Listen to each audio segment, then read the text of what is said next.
લોકસભાની ચૂંટણીને લઈ કોંગ્રેસ એક્શનમાં કોંગ્રેસે લોકસભાની ચૂંટણીના ઉમેદવારોની પસંદગી હાથ ધરી છે।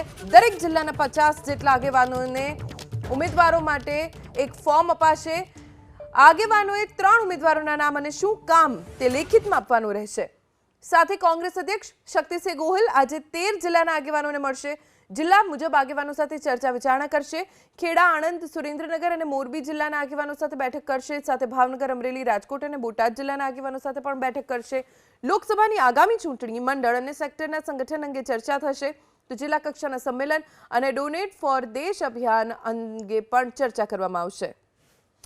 વધુ જાણકારી અમારા સંવાદદાતા હિરેન રાજગુરુ પાસેથી પ્રાપ્ત કરીશું। હિરેન, વિધાનસભાની ચૂંટણીમાં આપણે જોયું 17માં સમેટાઈ ગઈ છે કોંગ્રેસ। હવે આવી રહી છે લોકસભાની ચૂંટણી। એક તરફ ભાજપનો લક્ષ્ય, બીજી તરફ કોંગ્રેસની મહેનત।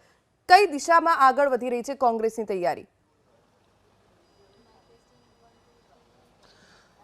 જો ધોની ભાજપનું જે લક્ષ્ય છે એ લક્ષ્ય સિદ્ધ ન થાય એ માટેની કોંગ્રેસ આ વખતે મહેનત કરી રહી છે। કારણ કે ભાજપનું લક્ષ્ય 26-26 જીતવી તો ખરા ત્રીજી વખત, પરંતુ 5 લાખની લીડથી જીતવી।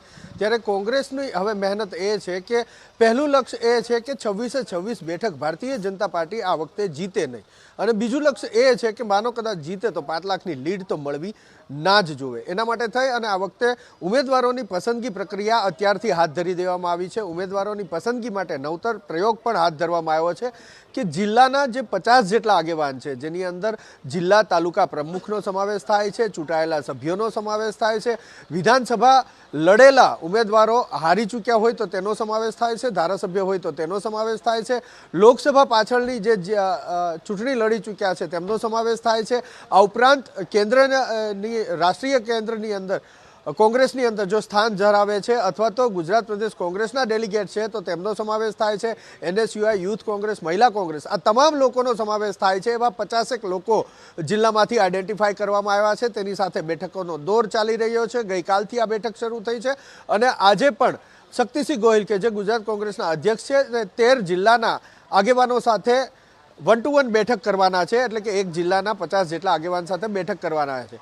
તેમને આ ફોર્મ આપવામાં આવશે। ફોર્મની અંદર 3 ઉમેદવારો તેમણે લખીને આપવાના છે અને આ 3 ઉમેદવાર શું કામ હોઈ શકે તેના કારણો પણ આપવાના છે। સાથે સાથે જિલ્લાની અંદર અત્યારે શું પરિસ્થિતિ છે, જે તે જિલ્લાના મુદ્દા શું છે, આ તમામ બાબતો આપવાની છે અને એ સીધું જ કમ્પાઇલ થઈ અને સંગઠન પ્રભારી મુકુલ વાસનિક પાસે જશે અને મુકુલ વાસનિક પછી તેમાંથી સ્ક્રુટિની કરી અને ઉમેદવાર નક્કી કરી અને હાઈકમાન્ડને મોકલશે। તો આ વખતે આ રીતે હાઈકમાન્ડ દ્વારા સૂચના મળી છે। આ ઉપરાંત જે અલગ અલગ અભિયાન ચાલી રહ્યું છે, ડોનેટ ફોર દેશ, કોંગ્રેસે જે અભિયાન ચાલુ કર્યું છે પૈસા માટેનું, એ માટેની ચર્ચા પણ આજે થશે। આ ઉપરાંત જિલ્લા સંમેલનો યોજશે કોંગ્રેસ આગામી સમયમાં, તેની પણ ચર્ચા થશે। મંડળ અને સેક્ટર સુધી, બૂથ સુધી જે સંગઠનની રચના થઈ છે તેની અંદર ક્યાંક જો ત્રુટિ છે અથવા તો ખાલી છે તો એના ફેરબદલ માટેની પણ ચર્ચા થશે। એટલે એક રીતે કહી શકાય ધ્વનિ કે લોકસભાના ઉમેદવાર પસંદ કરવા માટે થઈ અને કોંગ્રેસે અત્યારથી જ કમર કસી છે અને આ વખતે એવી પણ રણનીતિ છે કે